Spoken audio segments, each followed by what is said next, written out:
Welcome, listeners, to www.IronRadio.org, the website and podcast for all things strength sports and sports nutrition.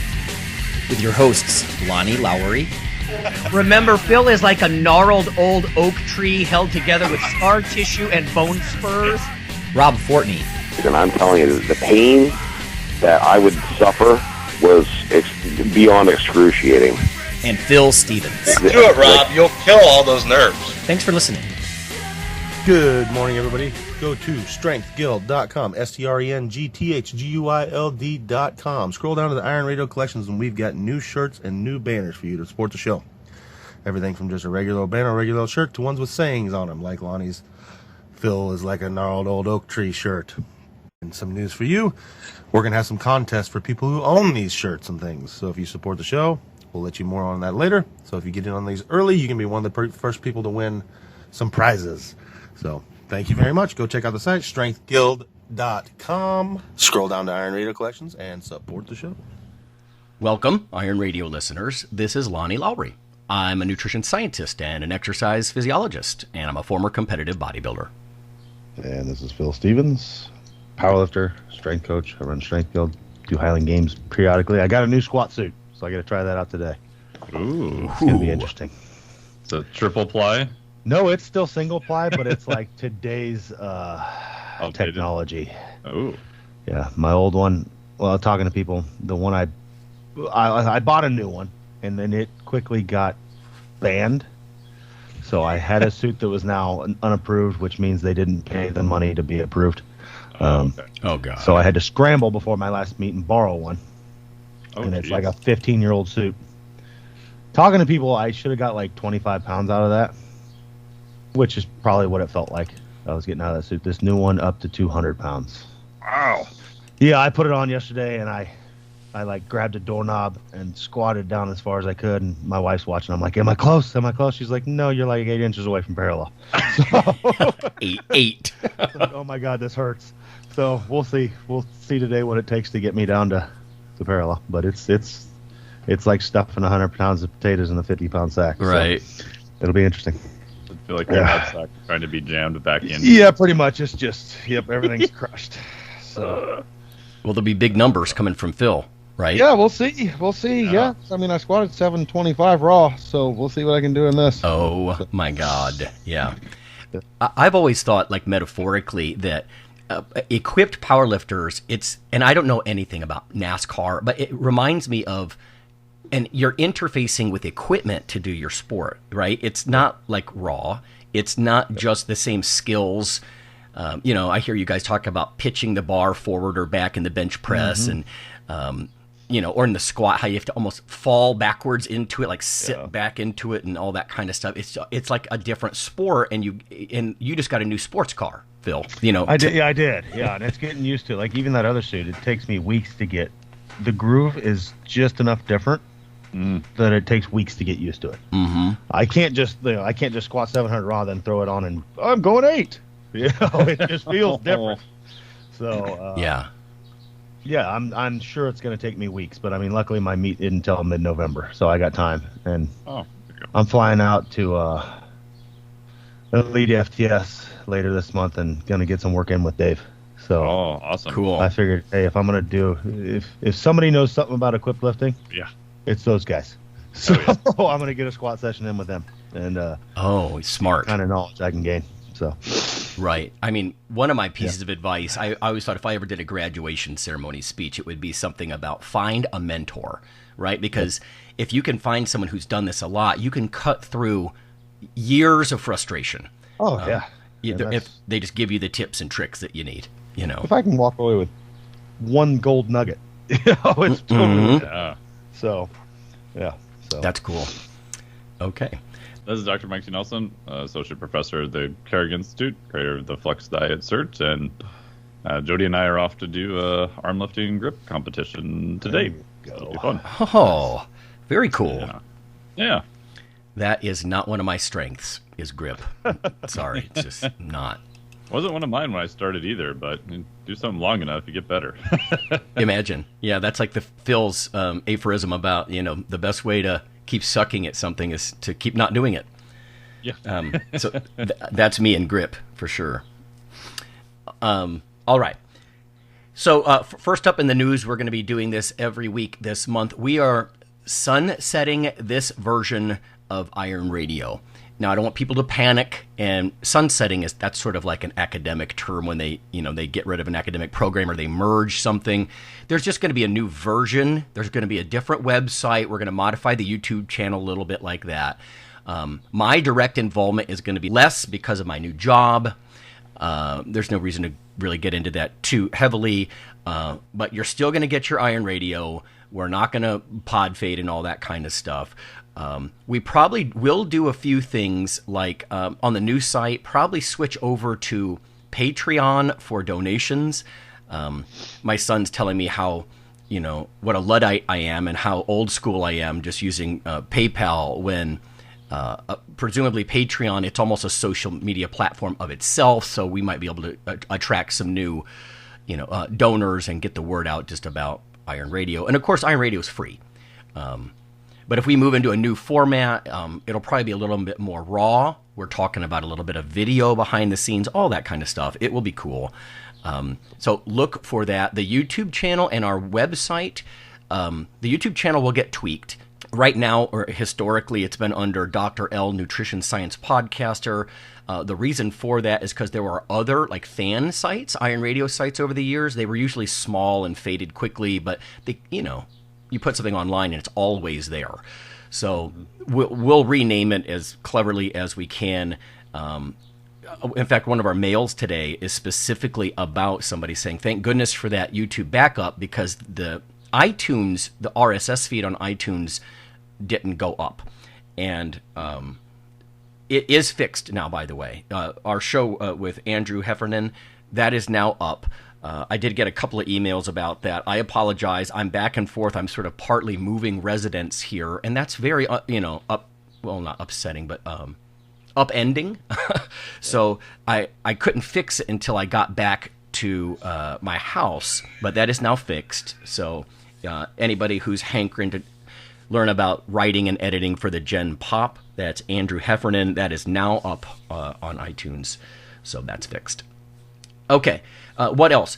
The Iron Radio, the old version of the site, and we've had listeners and various people literally like making fun of us for years about how dated the site looks. The site and our RSS feed that syndicates it. I mean, I literally use like FeedBurner and, I hand-coded and hand-made the site. So that's my amateur handiwork. So you IT people or web people, that's why it's so bad. So to heck with you. It's the best I could do. But a lot of this stuff has evolved, right? When people do podcasts now, they usually syndicate through a third party. They don't hand write the feed and all the stuff. Times have moved on. FeedBurner, which is one part of the syndication process, I won't bore you, but it's changed. Websites have changed where if you don't have HTTPS before your website, my understanding is this fall, a lot of the big players are going to start like blacklisting you and putting big red unsafe things across the top of the website. So we have to do this in many ways. It's not just my change in employment. There's a lot of tech differences coming down the pipe. But we do have enough money from listeners, thank you guys, that we can just keep up the old Iron Radio site as a legacy site for several months. I would say if you want to go download specific episodes that are your favorites, go do it. It's not going away anytime soon. We'll probably, as I understand it, Phil, we'll probably migrate some of that stuff to the new site anyway. Yep, he's going to boost it all over there. Nice. Every episode he'll put over there. And like I said, we're going to have a search function now, so you don't just have to dig through the past. You can search like Jim Windler, Dave Tate, or whoever, and it'll pop up. Excellent. Their episodes, things like that. So just making things easier for people. Yeah, it's just time. The stuff is beyond dated. So, and we do know that, just for you guys that are kind of snickering at us, we're lifters and nutritionists. I don't pretend to be a tech person. Mike is the techiest among us. Not for HTML. I can run a metabolic card and HRV and that kind of stuff, but website, right, different tech. Yeah. Yeah, but we'll keep up the old site. let's just say for the foreseeable future, just in addition to the migration, just so you can go, grab stuff, but don't look for new content to keep pumping out in the old site, as the months progress. That's going to be going to a new one. I'll put some big announcement on the top of the old site. The truth is, even websites themselves are sort of archaic. Interestingly, Iron Radio's growth went up over the years, and the bandwidth has stayed fairly high as far as downloads, but it's not through the website as much anymore. The actual number of web hits has actually come down some, and I'm thinking that's probably, it may be a function that the old Iron Radio site was kind of lame, but also that I don't think people just surf the web on their computers with traditional websites anymore, everything's through different devices and that kind of stuff, or other channels, like iTunes and whatnot. So, all right, so that's enough boring stuff with that. So look for changes where in the site, my presence online will diminish, but the site is going to be better in a lot of ways. So, so there you go. We'll mention that briefly at the beginning of each show in August. Well, again, while we kind of sunset the old version, Iron Radio 1.0. And there's that. Okay. In the mail, we got something from Sean and Gabby, and I wanted to bring this up quickly. They're active on our forums, too. He just said, "Hey, Lonnie, I wanted to check with you about this week's episode. I'm not sure if you're still running the rails around the country or not, but I saw that episode 636 was on YouTube, but not on iTunes." Right, so I just mentioned that, in fact, Sean. But Andrew Heffernan's episode is now up on iTunes. That's my bad. I couldn't physically get to it. So he said, still working my way through past episodes, enjoying every one. Also, Phil is coming out to our place next week to do a workshop with us. Yes, I am. Nice. Mike stopped by and worked out with us this spring. Now we just need to get you to make the pilgrimage. And then he says, Gabby says, hi, thanks for all you do. Sean, you know what? I noticed, it never occurred to me that you're in Bozeman, Montana. I was in Yellowstone. I was probably like, I don't know, an hour or two from you. Not that far away. Yeah. Anyway, and when I told him about my tapering down on at least with weekly involvement here with a lot of nutrition stuff, he just said, man, we're going to miss all the great studies that you share and the great way that you do it. Thanks for all the years of great information and the experience you shared. Is there a way to support you in your new endeavor? These guys are so giving. I love these guys. We have such they're both so nice. Quality listeners, man. No, there's really nothing other than, stay tuned with the transition. Be patient with the transition with Iron Radio. Yeah. So, this next one is from Daniel. It's a long email, so I'll just sort of piece through this, but it's thought-provoking. He just sent this. He says, hi, good morning. I've written to you before, and you've always had wonderful responses. Been listening to Iron Radio for about 10 years. You guys are brilliant and funny. Thank you for the education. He says, when I used to teach at a fitness vocational school, bodybuilding bled into my students' fitness lives because it's prevalent in the fitness world. Can you do a pros and cons of this type of lifestyle since you are educated and have done this? He says, I personally appreciate the discipline and the efforts that people put into bodybuilding, but people don't realize that it's not necessarily healthy. And again, I'm going to start paraphrasing. It's kind of a big email. Focusing too much on the outside, not enough on inside, biomarkers of health.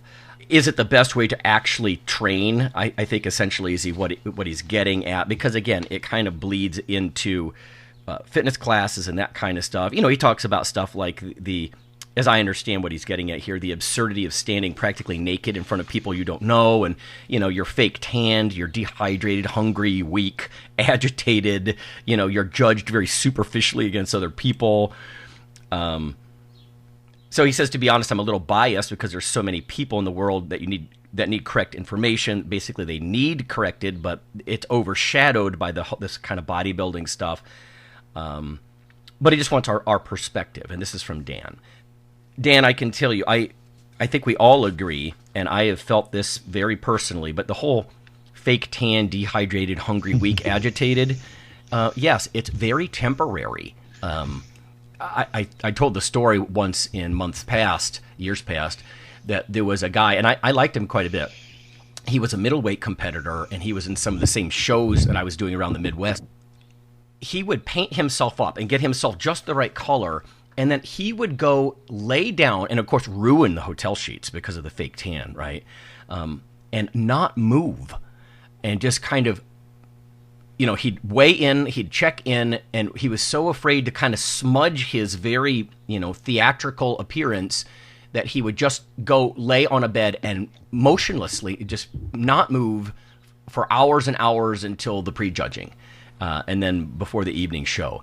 It just shows how incredibly temporary it is, right? You can't stay that dehydrated, and there is an element of theatrics to it. That's the part that I just never liked. My wife's rolling her eyes. She's painting me like I'm a house or something in the bathtub. I'm sprawling, in the bathtub, and she's being, a good spouse, trying to help her man. But and I'm just rolling my eyes because I always like the training part of it, not that part. But it does take a lot of discipline. It is very all-consuming, because of the nutrition and stuff is obviously a bigger deal than it is with some powerlifters, I would think. I mean, obviously, powerlifters have to think about their nutrition and whatnot as well. But as far as it poisoning fitness enthusiasts, maybe I'm using too strong of a word, but one of the things that, and then I'll shut up and get your guys' perspective. One of the things that I see is bodybuilding takes a body part specific approach, right? Not a movement specific approach. And this just dawned on me, I don't know, it's been years ago now, but I remember thinking, right, instead of doing like chest and triceps, and then the next day is back and biceps, and then the third day in your split is legs. You don't have to do it anatomically like that. You can do it by movement, right? So the more that Phil has educated me about the powerlifting side, and Rob too, I'm like, so you can do deadlift day with accessory work, and a bodybuilder's left scratching her head or his head like, well, where do I put deadlift day? Is that back or legs? Mm-hmm. Well, yes, right? It's both. Mm-hmm. And so you can do it based on movement, and the beauty of the powerlifting approach, I think, is that you still end up with, hitting all those prime movers, all those big, massive, superficial, skeletal muscles, and you end up probably wasting a lot less time doing stuff like, I don't know, trying to bring out your serratus or something with cross bench pullovers or something. Not that those are always bad, but it's just more cut to the chase and movement based. So at least that's my perspective, is that bodybuilding tends to make it, yes, it's very aesthetic. It's not so much about biomarkers. Health biomarkers, Phil has the same perspective I think that Mike and I do. It's not about health. Nobody really, the people who say it's about health, they're not high-level competitors. They're not.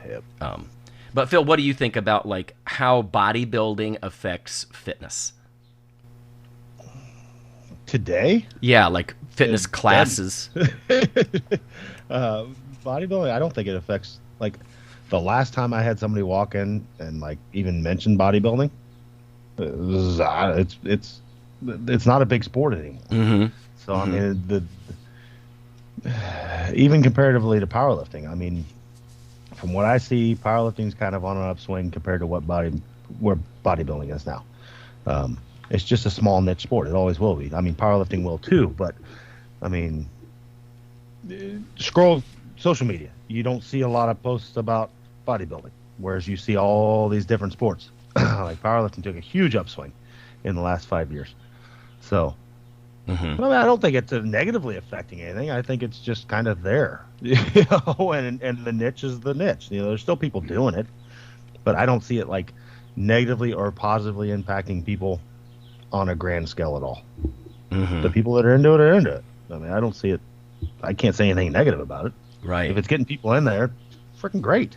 Shit. Yeah. We need more people just being active.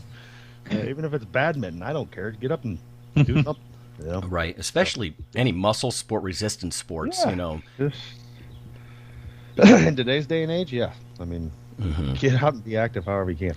So I think a lot of this is what kind of circles we run in, all the algorithms online are going to give you stuff that you're already doing. Like, so maybe Daniel sees a lot more of this.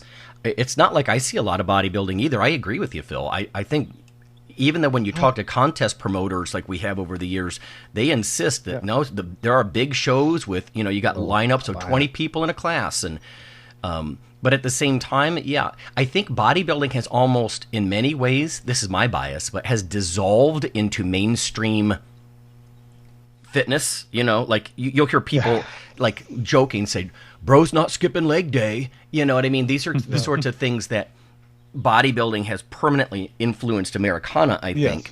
But my perspective, I still do see a lot of personal trainers taking a body part by body part approach. And to me, again, my bias is that's more fitness, that's more bodybuilding-esque than the functional fitness thing. But I agree with you, Phil.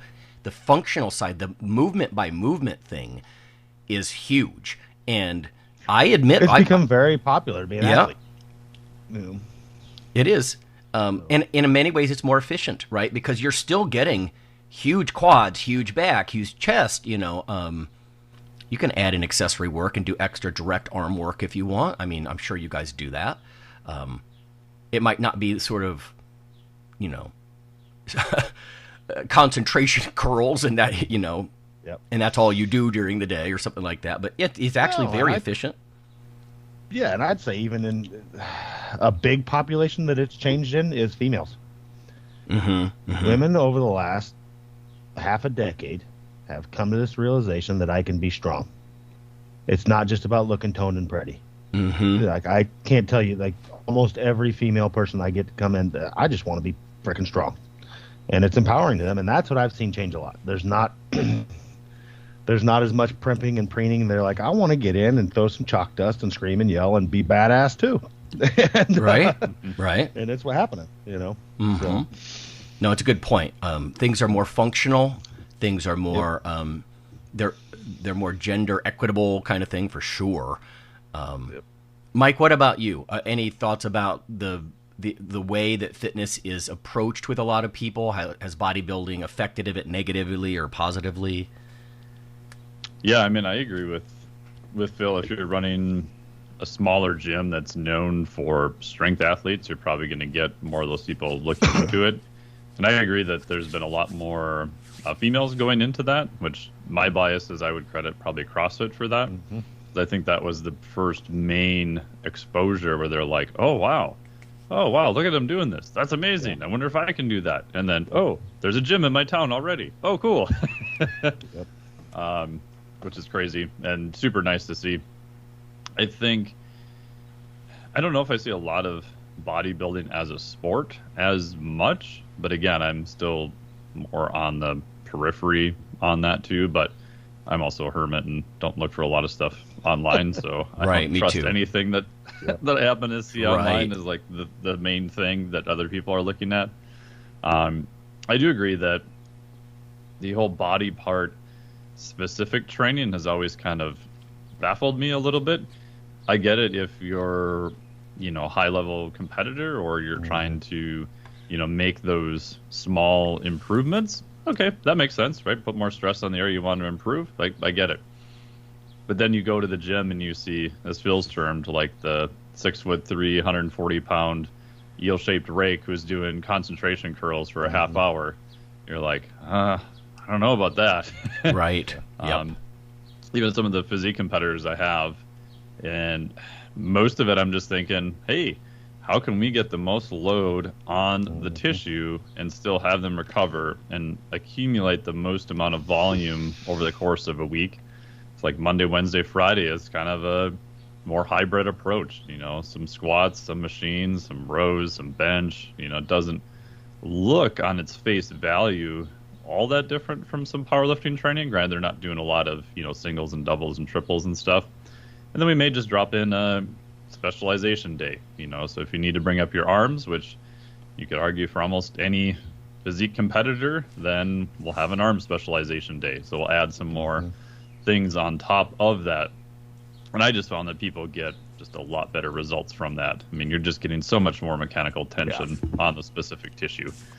I do think that kind of body part split training, I think it's still subconsciously influenced fitness trainers and coaches probably more than we realize. And it's always been so weird to me that if you're training athletes, that you would even look at it as, oh, here's a VMO day. Well, where's the SCM day? You know, where's the Atlas day? You know, it's like where do you draw the line per se on that? And I mean, I was even talking this last week with Coach Cal Dietz, the University of Minnesota, how I think people understand when you're training athletes, the movement approach and speed and everything else is the way to go. But sometimes when you see people write programs, I think that sort of subconscious fitness, bodybuilding type influence is still there in a lot of areas. Mm-hmm. Now, to be fair, I mean, there are always more than one lines of history into something. I mean, the American College of Sports Medicine in the past, you know, they'd have guidelines like work most, you know, major muscle groups with resistance exercise in addition to doing your cardio and this and that. And so it's not like only bodybuilding drove this, but it definitely flavored it. But I think where it goes bad are things like you see somebody in the gym, sort of to what you were just saying, Mike, like with concentration curls, or somebody's doing, I don't know, like lateral raises to make their delts cappier. You know, you're like, you're natural, bro. That's not gonna. A lot of this stuff, these specialty movements and isolation movements that bodybuilders have done, at least on a national and pro level, those guys are enhanced. They can, like Arnold said in I think it was Pumping Iron or The Comeback. He's like, you want bigger delts? Just exercise those muscles, and it's like slapping on some clay. It's like, yeah, if you're not taking Anadrol, that's gonna take. Why are you ever trying to make your delts cappier? Why would you not be doing overhead military presses unless you were injured or something? So, but I think a lot of those isolation movements, you can probably change, if not dramatically, the shape of a muscle, the overall appearance of a body part with some of those movements. But, they're progressing quickly and because they're enhanced. So that's the other part of that too. So. Yeah, and if people want to listen, we had Dr. Guillermo Escalante on just the other day talking about what it takes to be a professional bodybuilder. So we kind of ran down the list of all of that. And then I sort of did a second part on my show, the Flex Diet Podcast, shameless plug, with him talking about, what to do for peak week and, different aspects of that too. So people can check out those 2 episodes if you want to get sort of a sneak peek of what it takes to be a very high-level competitor in bodybuilding. Sweet. Yeah, this sounds a bit like a plug too. This was not planned, but I would like to actually listen to what Guillermo says about peak week, because that last week is where we talked about it ourselves. People go off the rails stupid and they ruin a whole pre-competition training cycle because they take too many diuretics and their veins completely go away, so they look less ripped, or who knows, they all kinds of screw ups. We talked about that, about what drugs are high risk, like insulin and diuretics, and especially for, I hate to say it, but bikini competitors where, diuretics probably shouldn't be on your top list of drugs to do the week before show. Yeah, lots of mistakes. What are the actual risks if you're going to go that path, like making sure you really understand what the hell you're doing. Right. Oh, yeah. Well, I mean, okay, I can say that's where a place where bodybuilding negatively affected fitness is the diuretic stuff, because I remember like that bled into powerlifting, and then people realized, I'm on a prescription freaking diuretic, and so they try and lose weight for the meet and realize, hey, that prescription diuretic's still working, and I'm trying to squat 800 pounds. Yep. And I'm cramped. So, and there was a lot of people there for a while writing articles about, like, don't do that. Come on, you're just it doesn't pan out well with athletics. Well, we were laughing the other day about Paul DeLay being carried off stage. He hits his first pose at a competition. I mean, God, that was ages ago. But how embarrassing. Being that huge and you can't even display it. Sort of to Daniel's point, like it's the opposite of health at that point. Yeah. You can't even. You work to have this amazing physique, and you can't even make the slightest squeeze or tension on something before it seizes up on you, stuff like that. I have one last thing that I just wanted to share because this was touching, and then we'll go to break, and then after the break, of course, we'll talk about Ma and Pa gyms, pros and cons versus corporate stuff. This I'm going to paraphrase because this is from a former student, but they basically talked about how some of my classes were influential in developing their nutrition literacy, and this is partly why we've done Iron Radio in the past, but they talk about physiology, the fundamentals of macro and micronutrients, but they say, then I found Dr. Lowery's podcast, The Iron Radio. I don't know how much we've really talked about this. I mean, Phil and I did it back in the beginning, but, you always get similar, like, sometimes they're noobs, sometimes they're intermediate questions from people, and it's just so easy to be like, that's on the podcast. That's on the podcast. You could kind of refer them, like, eat your heart out. We have a huge archive, which is why we're intent on keeping it online. But it's interesting, though, that because of the podcast is free, it's always been sort of that listener-supported public radio kind of thing, that students like this can actually stack it on top of, they take a basic class at their university, or, maybe they joined a CrossFit gym, whatever, and then they can check out hundreds of experts and, listen to all of our silliness to just kind of build on it. So made me feel good that what we're doing matters. Okay, let's go to break. Afterwards, we'll talk about Ma and Pa gyms.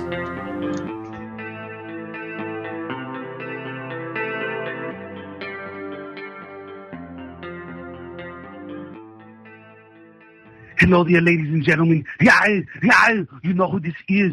So I'm here to tell you about Dr. Mike T. Nelson's new book, Why You Should Eat Keto. I don't do it because, look at me. Come on, I'm fabulous and I'm fantastic. Anyway, you should text Keto ebook, all in one word, to 44222 to receive your free copy. Do it now! Iron Radio is, of course, primarily a podcast. But over the years, there have been technical glitches calling for backup streaming and listeners who wanted the convenience of other sources of audio content. For this end, Iron Radio is now simulcast and backed up on YouTube. If needed, please search Iron Radio from within YouTube. There's not much video, but if you like to listen through YouTube on a Roku or other living room device, there you go.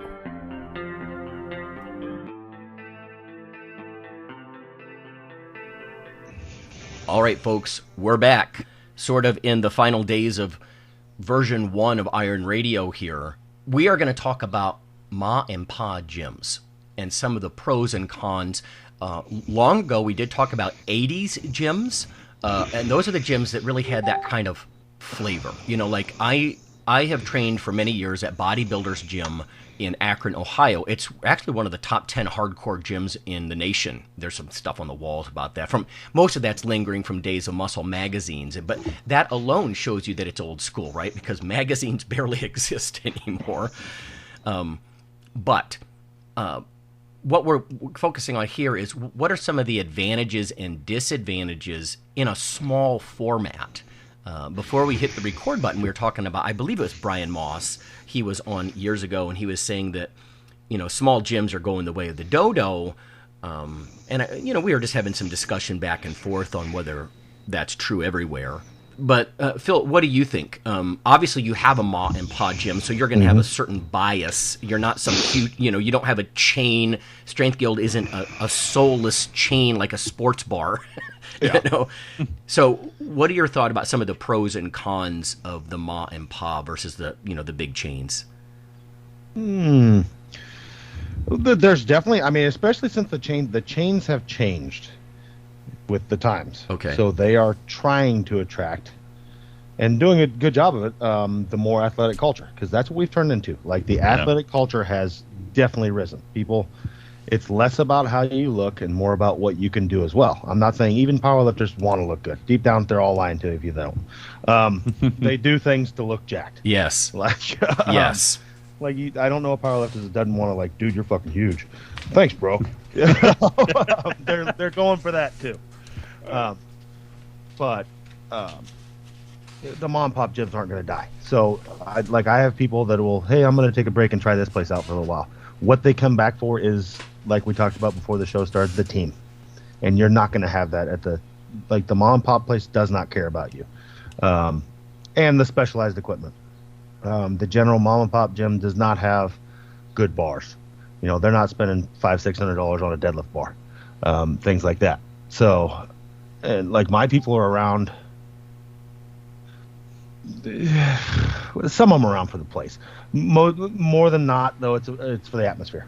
Is how your mom and pop places are going to take off. Mm-hmm. They're looking for that team, that like-mindedness, the acceptance. Like, you're still a weirdo if you're a competitive athlete, and you always, maybe more now than ever. There's less people doing sports. Go outside. There's less kids just playing ball, but that's what they're coming for. It's not going to die, but it's definitely there's been a shift. Like the big chain gyms have drawn people away from CrossFits and things like that. You're seeing them shut down like crazy, but they also blew up fast. But the good mom and pop gyms that have an atmosphere, have a team, they're not going anywhere. Teams, you still have right. that sector. Yeah, you have that small group of people that are very serious that's what they want. They're not getting what they need at a mom and pop or at a commercial gym. Right. They need that. Like can you imagine me like going into Crunch Fitness or Lifetime in my suit and hanging from their rack to put it on, half naked? It ain't happening. There's a sight. My people make fun of me. Yeah, because I'm literally hanging from the monolith, like, this sucks. And I should try it sometime. Buy a day pass to the local gym and have somebody film me and see what people say. But yeah, and just like, you can't go in there and crank the music up to level 100 and hit your set and have the whole gym cheering for you and things like that. It's just different. But I mean, look at that. Any successful athlete or sports team has that small team behind them. It's an effort. Even individual sports like strength sports, it's the training for it is a team activity. Most people that are good at it have other people behind them. And you don't get that at commercial gyms. I mean, it's just not there. Yeah. Dealing with the bullshit. We've all heard the stories of commercial gyms and the things you deal with there. But they are good at the same time. Like my wife, we own a gym. She has a membership to the local Crunch Fitness. Why? Because they have like 7,000 stair steppers and this and that. And it's like $8 a month. It's like, yeah, get it, babe. Spend the $9 a month. That way I don't have to spend $15,000 on a stair step. Right. And you can go sit in the air conditioning and do your, when it's 100 degrees out like it has been. Yeah. That's great for squatting and stuff, but who wants to stand in a 100-degree building and like step on a stepper for an hour and a half? I know. Yes. So. Phil, what you're saying about the team and how it takes a team, I don't know what culture it came from, where the origin of this quote was, but that makes me think about that. It takes a village to raise a child. You ever heard that? Yeah. It's that kind of thing, right? To bring someone up and nurture them into maturity in something. Yeah, it helps to have some different opinions and different kinds of motivational support and, and all that kind of stuff. I think the teams thing is the niche. And you're right about CrossFit blurred a lot of this, because a lot of those boxes, and again, I'm not deep into the CrossFit culture, so people can, rip on me all they want. I'm like, I'm at least as hermity as Mike. Mike's online probably even more than me. I ditched all of my social media except ResearchGate. Talk about nerd. But the point is, yeah, it's the rapid rise of the CrossFit thing. In a way, they were individually, ma and pa, but they were also corporately influenced, right? Because of like the WODs and again, as an outsider, I'm looking at this stuff. It had a weird hybrid feel to it, where it was individually owned, as I understand, but like corporately influenced sort of thing. And when I say ma and pa gym, I mean, again, I think about Pep Wall down here at Bodybuilders. Mm-hmm. He's completely unmoved by that kind of stuff.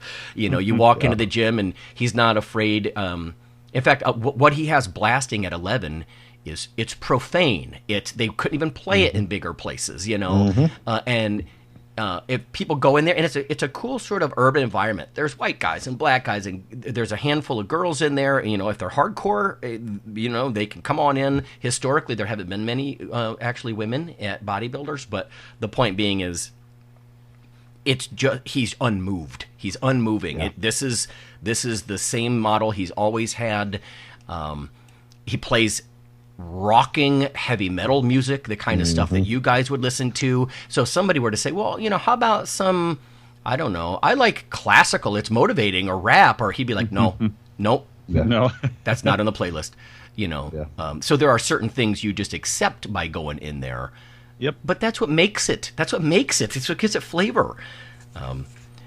Yes, and I can tell you, like, the places I've seen that don't make it don't have that niche. Like, I have, if I all of a sudden bought 47 treadmills and tried to compete with those places, I'd be gone. Yeah. Oh, yeah. It's not going to happen. I need to cater to the serious strength athlete. That's how I keep people. And that's the people I enjoy. That's why I'm open. Exactly. To give them a home.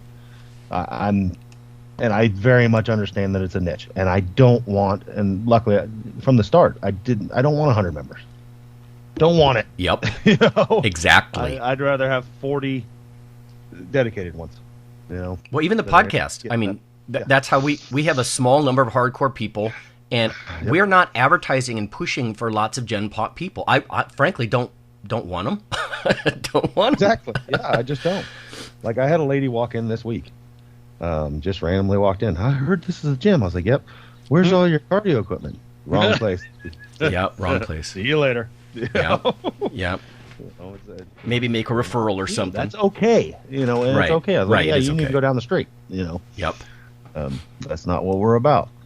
Well, it's the same thing, I think, even with the podcast being so niche. We've got this hardcore group of people. Like, we grew up to a certain point that I knew wouldn't expand beyond that, right? So if we have, on average, 50 to 100 people per state regularly listening or becoming supporting members or whatever it has been in the past, it's not going to get bigger than that. It's too niche. Nope. The meathead, egghead market, it's very real, and you can see how passionate they are, like on the Iron forums and stuff. Like, those are people who are, that's what they're all about. And if somebody comes around Gen Pop, I'm sure, to your door, or they stumble on Iron Radio, I'm not saying that it's bad. You can learn a lot of stuff from the muscle sports, but you'd have to at least be open-minded.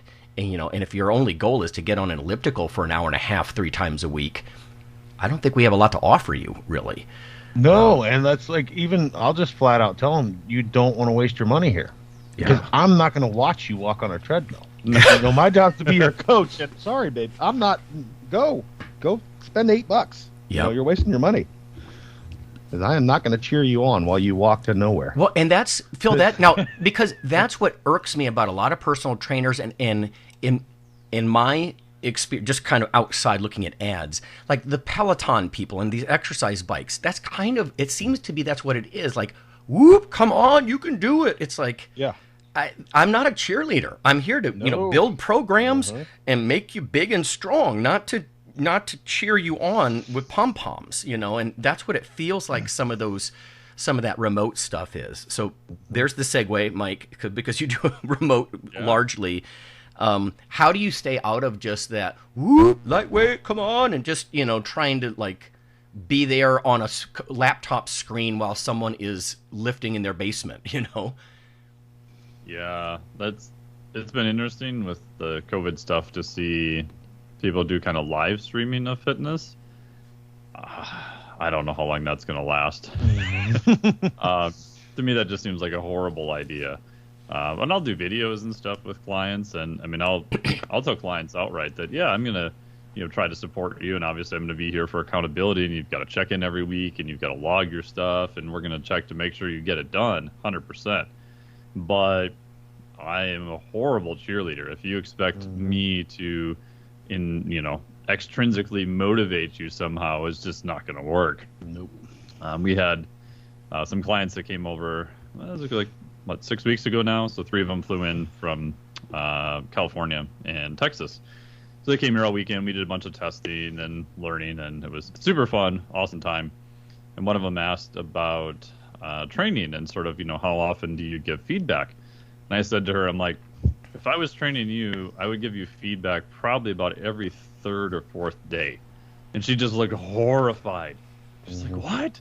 I'm like, if it's something you need and you send a video, of course I'm going to give you feedback. But because I want you to do things just purely intrinsically for yourself. Follow the plan, give me your feedback, listen to your body, and not rely on trying to not really impress someone else, but do it because you're trying to make someone else happy that you completed a program. Yes.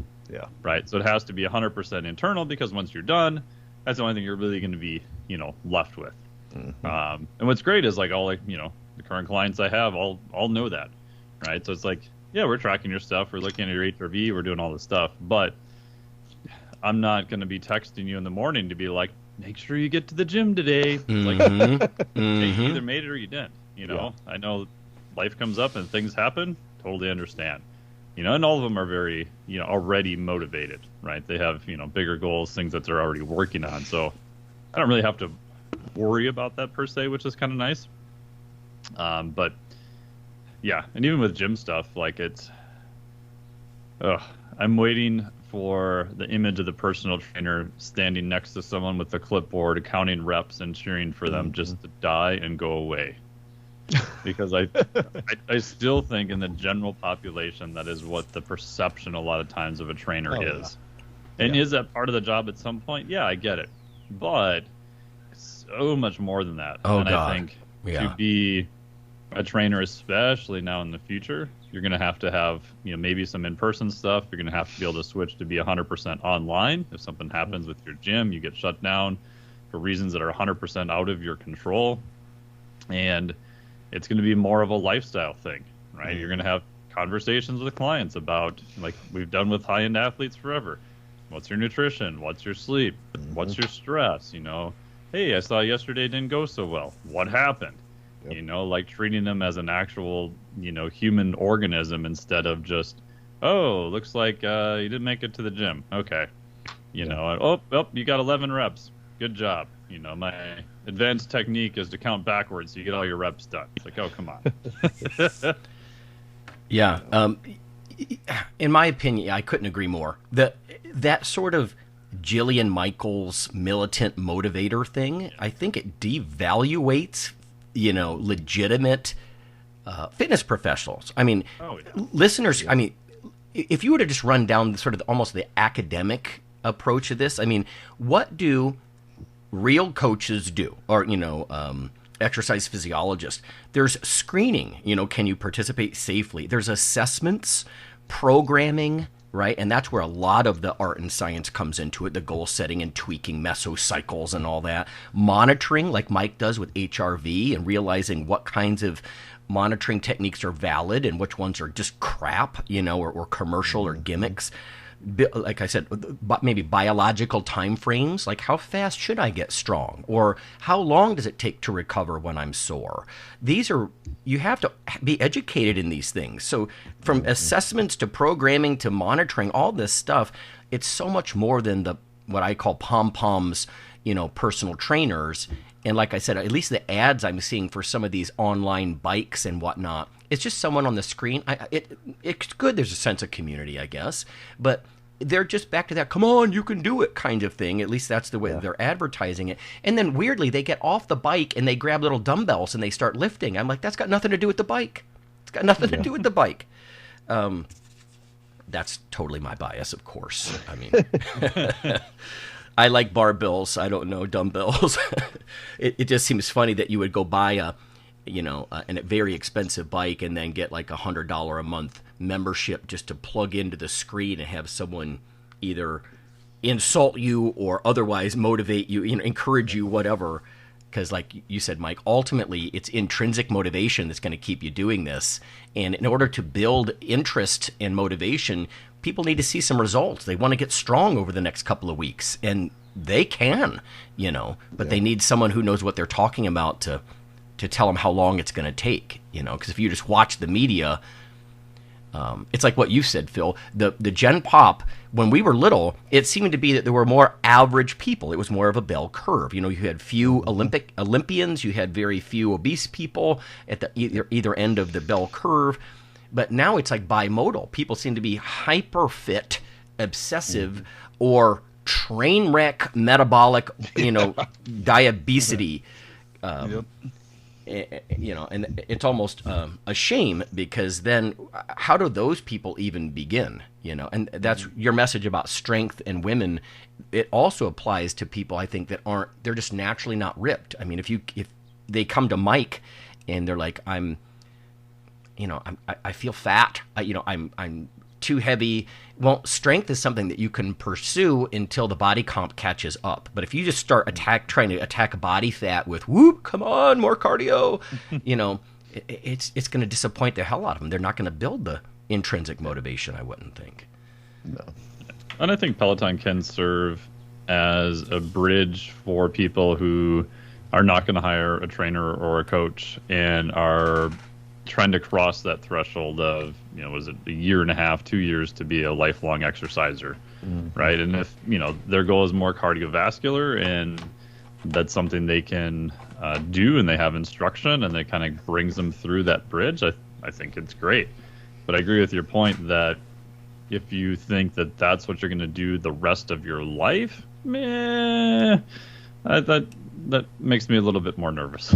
Right. Yeah, I mean, you can't see your VO2 max, right? Which is one of the things that I never really, when it comes to like elite endurance athletes.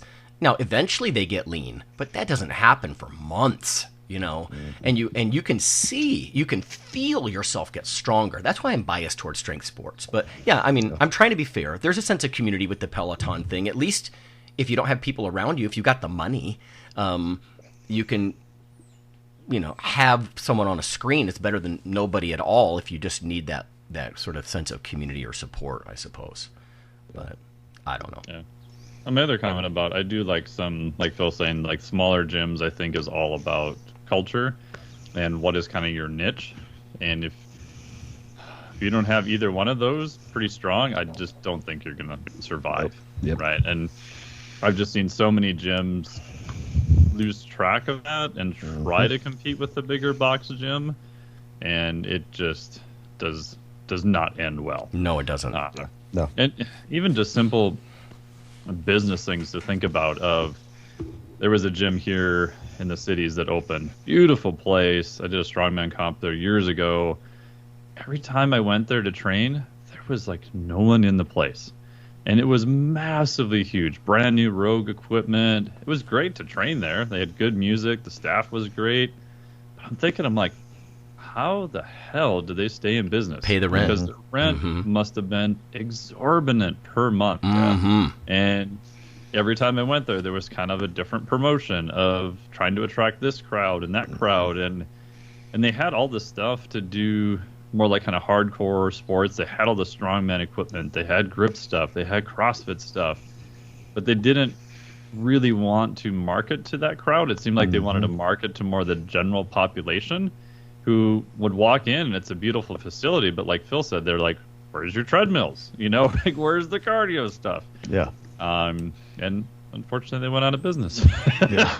If your goal is to make money, is to go into business, to me, that's not as likely to succeed on a mom and pop level as if you're pursuing your passion and bringing people along. Like, Mike, you're such a and I mean this as a fellow geek, but you're such a nerd when it comes to monitoring and all this stuff, and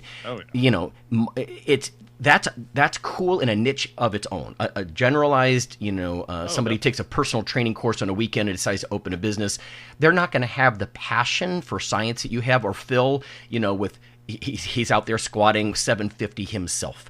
That's what I mean about pursuing it. You have to have some passion for it. I mean, why else would you, if your only goal is I'm going to make money, I just as soon open a bakery. Well, then, Yep. A lot of better ways to make money. Yeah. Yes. And that's what a lot of those places do, I think. They create an expensive plaza storefront. Like you said, they're flailing about trying to market to different groups instead of saying, this is who I am, and I am passionate about this stuff. And even if you're not as advanced or as strong as Phil, you can have great passion for something and learn along with other people, and invariably it's almost like the way I grew up in martial arts gyms, that, you have the senior people helping the newbie people. It's just kind of how it works. It's just a way better thing than just going into business just for the dollars. because there's not going to be a lot of dollars oftentimes in strength conditioning, especially not for the first couple of years. You just have to love it, I guess. Yeah. My last comment, too, is that when I was doing my master's in mechanical engineering, we went across the bridge to Hancock, so I was at Michigan Tech. There's a small gym there, mostly secondhand equipment. The equipment was good, but it wasn't, super fancy by any means. It was small footprint, but it was one of those places where you paid your money, they give you the code to the door, you could go and lift, whenever you want. There's like free coffee. There's always some gym dog wandering around, like blaring death metal. You kind of walk in, it's real dark, and you kind of wonder if you're going to get hepatitis per se. But it was a great place. And the owner was super cool. Was always super helpful if you needed a spot or had any questions.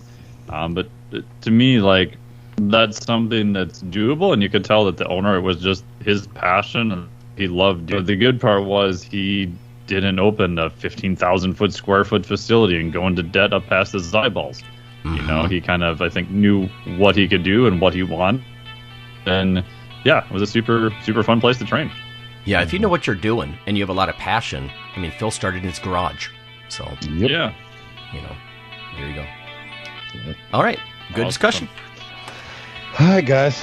I'm going to go try and not kill myself. Yeah, you'll have to let us know next week. Yeah, I'll let you know how it goes. All right. Later. All right, guys. Later. Yep.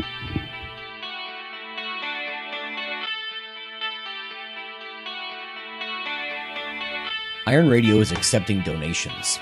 If you like what we do, the professors, the scientists, the bodybuilding show promoters, the athletes themselves in powerlifting and bodybuilding, please consider making a donation or maybe buying something from the IronRadio.org store. We also are accepting supporting members. So for $4 a month, which is frankly less than the bank sneaks out of your account in fees, you can step up and support a form of sort of public radio for the bodybuilding and powerlifting and strength community. The Iron Radio podcast and all of the audio on IronRadio.org is for informational purposes only. If you're interested in starting a diet or exercise program, it's important to check with your physician. Also seek the help of registered dietitians, athletic trainers, and qualified exercise physiologists in order to make the progress that you need.